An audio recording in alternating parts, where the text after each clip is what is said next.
নমস্কাৰ বন্ধুসকল, আমি প্ৰায় দেখিবলৈ পাওঁ যে কিছুমান ভাল মানুহ খুব সোনকালে মৃত্যুমুখত পৰে আৰু কিছুমান বেয়া মানুহ যাক আমি হয়তো মৃত্যুৰ বাবে আশা কৰোঁ বা আমি অভিশাপো দিওঁ, কিন্তু তথাপি সেইবোৰ মানুহ নমৰে।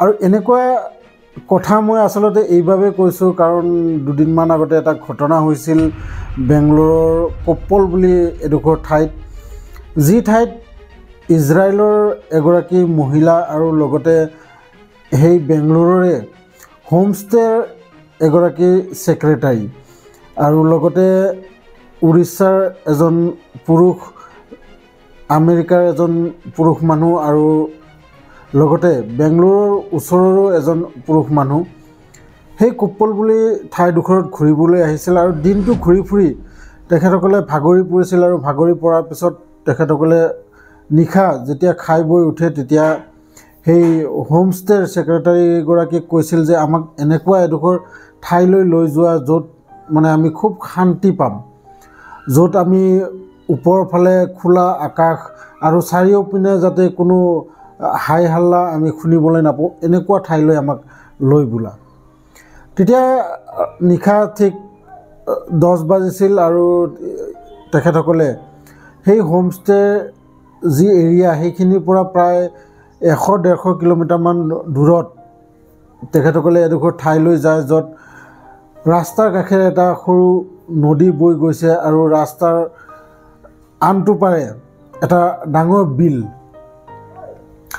আৰু সেই ৰাস্তাৰ কাষতে বহি সিহঁতে তাত কোনোবাই গীটাৰ বজায়, গান গায়, কোনোবাই ওপৰৰ ফালে চাই শুই থাকে। আৰু এই যেতিয়া তেখেতসকলৰ প্ৰগ্ৰাম চলি আছিল, সেই প্ৰগ্ৰাম চলি থকা সময়তেই 3জন যুৱক আহে আৰু 3জন সেই বেংগলোৰৰে যুৱক আৰু 3জনে আহি তেখেতসকলক সোধে যে ইয়াত ক'ৰবাত পেট্ৰল পাম্প পোৱা যাব নেকি।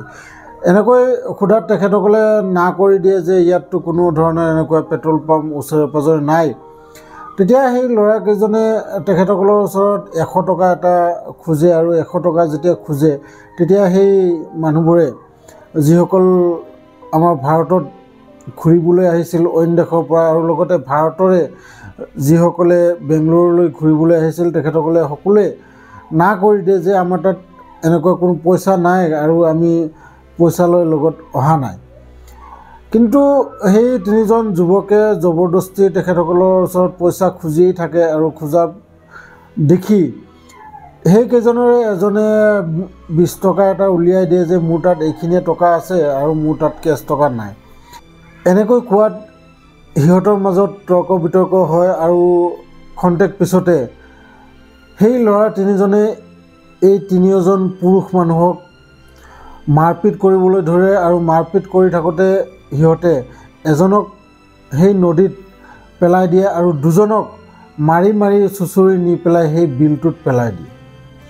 আৰু বিলটোৰ পৰা উঠিব যেতিয়া চেষ্টা কৰি আছিল সেই সময়তে সেই যুৱক 3জনে কাষত থকা 2গৰাকী মহিলাক সামূহিকভাৱে ধৰ্ষণ কৰে আৰু ধৰ্ষণ কৰি সিহঁত 3ওটাই তাৰ পৰা পলাই যায়।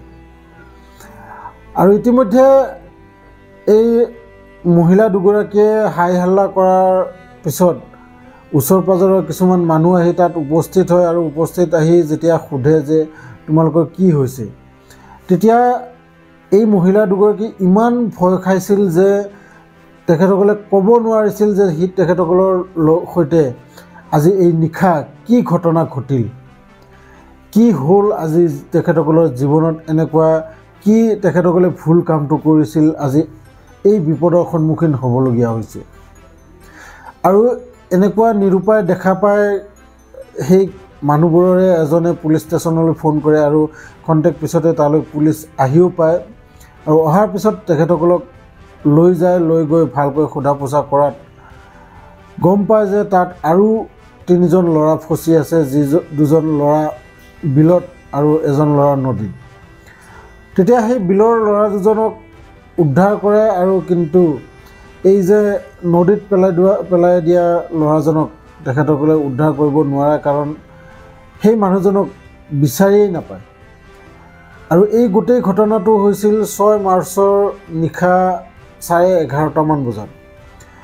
আৰু 8 মাৰ্চৰ ৰাতিপুৱাহে সেই মানুহজনৰ যি মৃত শৰীৰ সেই মৃত শৰীৰটো নদীত ভাহি উঠে আৰু ভাহি উঠাৰ পিছত তেখেতৰ মৃত শৰীৰটো উদ্ধাৰ কৰিব পাৰে পুলিচে। আৰু এই মৃত শৰীৰটো অইন কাৰো নহয়, এই মৃত শৰীৰটো উৰিষ্যাৰ এজন যুৱকৰ, যিজন যুৱকে কিছু মাহ আগতে আমাৰ ভাৰত ভ্ৰমণ কৰিছিল চাইকেলেৰে। আৰু সেই যুৱকজনে এই দস্যুকেইজনৰ লগত যুদ্ধ কৰিবলৈ গৈ মহিলা দুগৰাকীক বচাবলৈ গৈ আজি নিজৰ প্ৰাণ হেৰুৱাই পেলালে।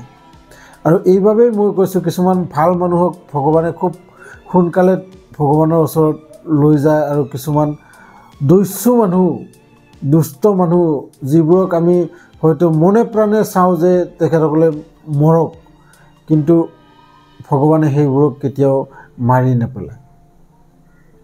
আৰু এই ঘটনাটোৱে আজি গোটেই ভাৰতবৰ্ষত এটা চিন্তাৰ বিষয় হৈ পৰিছে, কাৰণ আমাৰ ভাৰতৰ মান সন্মানৰ লগতে আমাৰ যি ইণ্টাৰনেশ্যনেল এটা যি সন্মান আমাৰ ভাৰতবৰ্ষক লৈ, এই সন্মানৰো মানে খুব ক্ষতি হৈছে।